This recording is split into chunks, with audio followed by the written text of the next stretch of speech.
Every day for the next 35 years, an average of 170,000 people will move to or be born in cities in the developing world, mostly in fast-growing areas in Asia and Africa. And there's a lot to love about cities. They're chock full of jobs, art, jobs, community, a small fortune in coins tossed in public fountains, and jobs. Cities can be good for the planet, too. Their compact nature means that water, power, building materials, transportation, and land can be used super efficiently. Except cities aren't always the super compact islands of utopian awesome we sometimes imagine. That's because they're usually made up of urban cores surrounded by less dense residential, commercial, and industrial zones that sprawl on and on and on and on and on and on and on and on and on and on and on and on.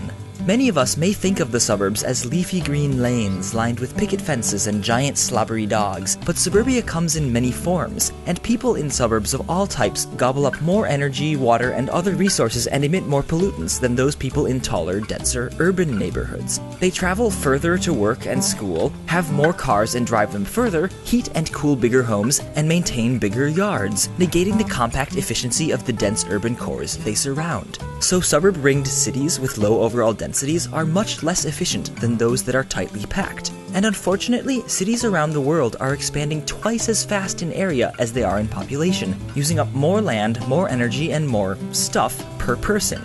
We could reverse this trend by getting rid of resource-hungry suburban sprawl altogether, but that just isn't how cities tend to develop organically. In reality, wide highways and cheap gas tend to encourage more cars and commuters, and height limits on buildings or zoning of homes and businesses separately push growth outward. So policies allow us to influence the shapes of our cities, for bad or good. Investing in mass transit and boosting gas prices encourages people to ditch their cars and live closer to each other, while mixed zoning laws allow them to work and play closer to home. And when people live densely, they use resources less intensely. So in cities, as in life, we have a choice: sprawl or grow tall.